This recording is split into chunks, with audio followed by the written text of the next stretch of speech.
हरियाणा सरकार प्रदेश के किसानों को प्रगतिशील बनाने के लिए प्रयासरत है और इसी कड़ी में सरकार किसानों के लिए कई योजनाएं भी चला रही है, जिनका लाभ लेकर किसान आधुनिक खेती कर आगे बढ़ रहा है। ऐसे ही एक किसान है कनीना खंड के गांव करीरा निवासी प्रगतिशील किसान महावीर सिंह, जिन्होंने 3 एकड़ में मौसमी, लेसवा, कीनू, बेरी, नींबू और करोंदा का बाग लगाया हुआ है। प्रगतिशील किसान महावीर सिंह ने बताया कि उन्होंने वर्ष 2007 में 2 एकड़ में बाग लगाया था, जिसमें 10,000 रुपए का खर्चा आया था और 3 वर्ष पहले आधे एकड़ में आंवले का बाग लगाया था। किसान महावीर कहती हैं कि वह अपने बाग के करोंदा, नींबू, आंवला का अचार डालकर उसकी बिक्री भी करती हैं। सर, क्या नाम है आपका और आप बागवानी करते हैं और अचार का भी काम करते हैं, बताइए। मैं महावीर सिंह सनोप श्री मूलचंद, गांव करीरा, तहसील कन्याना, जिला मेंदरड, हरियाणा का निवासी हूं। मैं 2007 से बागवानी में सक्रिय हूं। मैंने मेरे परिवार के 3 एकड़ में बाग लगा रखा है और 2012-13 से महकमा के यानी बागवानी विभाग से ट्रेनिंग लेके प्रोसेसिंग की, इनसे जो उपज हुई उनका अचार डालना शुरू कर दिया। नींबू का अचार, लेसवा मेरे घर का है, नींबू है, करौंदा है, आंवला है, बाकी कुछ चीज हम और डालते हैं। कचरी का, ये हमारे घर की है, आम हमारे बाहर से आता है। सर, आपने ये बाग जो था ये कब लगाया था और कितने इसमें पौधे लगाए थे? मैंने ये बाग 2007 में लगाया था और 350 पौधे इसमें लगाए थे। तो क्या लागत आई थी आपकी? हमारी जिस टाइम 7-8 में सरकार ने पौधे दिए थे फ्री, बाकी प्रति एकड़ 10,000 रुपए के करीब का खर्चा हमारा आया था। शुरू में मैंने 2 एकड़ में जैसे लगाया था, तो 10,000 रुपए का अपना खाद, गड्ढा खुदाई, ये मेहनत का जैसे जो था ये था। तो उसके बावजूद अब मैंने आधा एकड़ में आंवला 3 साल हुए हैं, उसमें सरकार का 4,000, 2,001, 1,000 करके 4,000 रुपए मिल चुके। और अब सरकार की ताजा स्कीम बहुत ज्यादा हो गई, रेट अब तो 40-42 हजार का, ये पुराने रेट के हिसाब से मिला था। तो इसमें तो मैक्सिमम पहले वाले में, जो आंवले वाले में, तो वही आधा एकड़ में करीबन 8-9 हजार रुपये खर्चा आया। तो अब सरकार जो मुआवजा दे रही है, इसमें ज्यादा खर्चे की किसान को उठाने की जरूरत नहीं होती। जो सरकार फिलहाल रुपए 42,000, 40,000 जो करे, उसमें जो खर्चा लगता है पूरा हो जाता है। तो कौन कौन सी वैरायटी के जो पौधे हैं आपने इसमें लगा रखे? इसमें किन्नू लगा रखे हैं, आंवला लगा रखा है, बेल पत्तर है, ये करौंदा से, जामुन है, चिक्कू से, बेर है, फालसा है, आम है, लेसवा का पेड़ है। ये पौधे इसमें मैंने विशेष तौर पर लगा रखे। सर, ये जो बेरी आपने लगा रखी है, हाँ। ये कितनी लगा रखी है और किस तरह की बेर इसमें लगते हैं? ये बेरी जोधपुरी गोला वैरायटी है और हम इसको पूर्णतया घर परिवार के लिए ज्यादा यूज करते हैं, यानी ज्यादा बाग नहीं, बड़ा नहीं है। ये 6-5 बेरी है हमारे पास, पूर्णतया ऑर्गेनिक है अपना, मतलब। और इससे अच्छी वैरायटी जैसा कि मेरे हाथ में रहा, जोधपुरी गोला से खाने में कोई वैरायटी या पौष्टिक तत्व में गुणवत्ता में इससे अच्छी नहीं होती। और ये 100% ऑर्गेनिक है।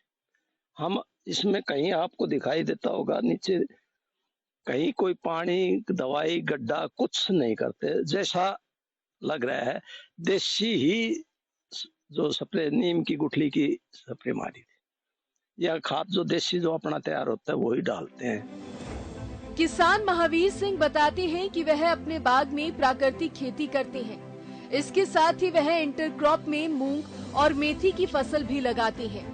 इससे भी उनकी अच्छी आमदनी हो जाती है। आप जो ये खेती करते हैं, हाँ। तो इसमें इंटरक्रॉप में क्या फसल? इंटरक्रॉप में फिलहाल तो मेथी खड़ी है, या मूंग या ग्वार, चौमासा, जैसे हम देसी भाषा में चौमासा की फसल कहते हैं, या तो उसमें समर मूंग ले लेते हैं, तो फिर आगे कुछ नहीं लेते, या ग्वार, और गर्मी में मटर, सर्दी में मटर या मेथी, यही फसल लेते हैं। और इसमें हम अपना खुद गोबर का, गोमूत्र का बनाया पंचामृत, लस्सी, अपने ये हमारे इस बाग में ही बकान के पेड़ लगा रखे, उनकी से कूट के उनसे ऊपर स्प्रे की दवाई ये करते हैं। वेस्ट डिकम्पोज भी बना रखे हमने, जो सर खाद के रूप में, उन्हीं को बना के इनमें ड्रिप, सारे खेत में पौधे लगे हुए हैं, फुहारा लग रहा है, वेंचुरी के माध्यम से छान के उनके माध्यम से चढ़ा देते हैं। जरूरत बड़े पौधों पर करनी है तो उनको टंकी से स्प्रे कर लेते हैं। तो पूरा खेत 100% में मार्कने, मतलब बायोगैस भी और यो केचुआ शेड भी है, उनका ही खाद प्रयोग किया है। यहाँ तक मैं कहूंगा कि दीमक के लोग बहुत ज्यादा, मेरा आज तक एक भी पेड़ दीमक ने नहीं खाया है। मैं कच्चा खाद मैं खेत में डालता ही नहीं, प्रोसेस खाद पंचामृत बनाओ या बायोगैस या केंचुआ की शैल, यही प्रयोग करता हूँ, उसके अलावा इसमें फालतू चीज कोई प्रयोग करता ही। तो इसलिए मतलब, तो इंटरक्रॉप से आपकी क्या आमदनी हो जाती है 1 एकड़ में? इंटरक्रॉप तो पैदा, मतलब जैसे 4 से 5 क्विंटल कम से कम प्रति एकड़, कम से कम मेथी ना तो 6 क्विंटल भी हो सकती है। और पैदा का भाव मतलब वजन का है, बाकी तो भाव पे निर्भर होता है, ऊंचा नीचा। इसमें मटर ज्यादा होते हैं, मटर 10 क्विंटल 1 एकड़ के होते हैं। तो मटर का भी भाव कंपनियों ऊपर होता है, सीड के लिए तैयार करते हैं, बाजार में हम कम बेचते हैं, सीड का तैयार करते हैं। मूंग कम होती है, मूंग 3 क्विंटल से ऊपर नहीं होती। आज और ग्वार का भी मतलब ऐसा ही है, ग्वार 4 क्विंटल 5 क्विंटल 6 क्विंटल हाईएस्ट ही होता है। तो इसमें इस तरह करके फिर वैसा खाद डालते नहीं, जैविक जो टाइप में करते हैं उसमें पैदा कुछ कम होती है हमारे इन चीजों में। तो क्या रासायनिक कोई खाद भी डालते हैं आप? ना, रासायनिक का कोई मतलब ही नहीं इसमें। रासायनिक या जो कंपनी को वेस्ट डिकम्पोज है, ना रासायनिक समझो, या इससे बाजार का कोई आइटम और हमारे पास है ही नहीं। अपनी लस्सी है, या भाई हमने ग्वार पट्टा, ये बकान, या गन्ने का मतलब जूस का, जैसे वो लाके जो ड्राम भरे आते हैं उनका बनाकर वही करते हैं। महावीर सिंह को अचार तैयार कर बेचने पर भी हरियाणा सरकार से अनुदान मिलता है। किसान अचार तैयार कर गाड़ी के माध्यम से बिक्री करते हैं। वे इस काम को अपने बेटे और पत्नी के साथ मिलकर करते हैं। ये हमारी अचार बेचने की वैन है, इसमें हमारे सारे प्रोडक्ट घर के बनाए हुए अपने मैक्सिमम अपने बाग के तैयार हैं।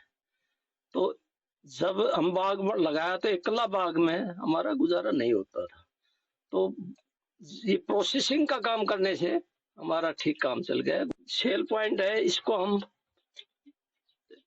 इससे कणीना रेवाड़ी रोड है, उस पर वैन को लगाते हैं, वहां बेचते हैं, बाकी अपने घर बेचते हैं। और इस पर बागवानी विभाग से भी अनुदान मिलता है, एक कृषि ज्ञान केंद्र से भी ट्रेनिंग मिलती है, उससे भी कुछ अनुदान मिलता है।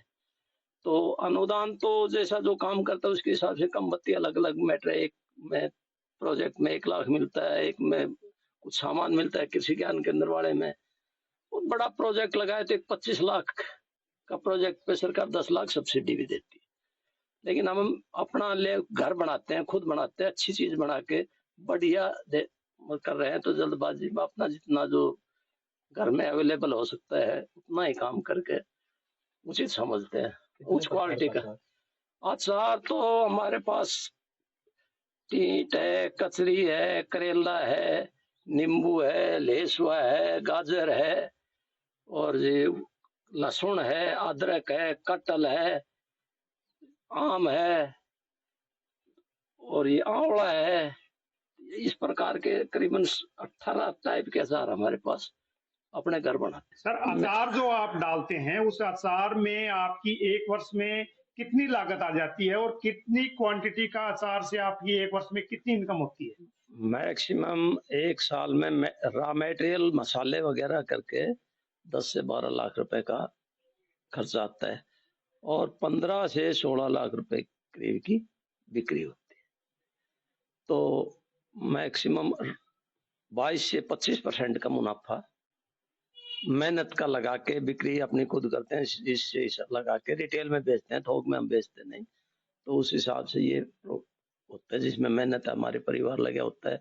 जरूरत पड़ने पर हम एक्स्ट्रा मजदूर सीजनेबल जब काम होता है, आम का नींबू का सीजन आया जब डालते हैं तो मजदूर भी लगा लेते हैं जरूरत के मुताबिक, परमानेंट नहीं रखते। अच्छा जी, फिर बेचते हम अपना माल खुद अपने काउंटर पर है या अपने घर या एक बूथ बड़प रोड पे रेवाड़ी रोड पर लगाते हैं, उस पर बेचते हैं। अपने माल का हमने MS उद्यान के नाम से बनाया हुआ है, इस मार्के से अपना माल बेचते हैं। जैविक खेती से जुड़े किसान बताते हैं कि जैविक पद्धति को अपनाने से उपज तो अधिक होती ही है, साथ ही हरियाणा सरकार और बागवानी विभाग से भी उन्हें समय समय पर मदद मिलती रहती है, जिससे खेती करना और भी आसान हो गया है।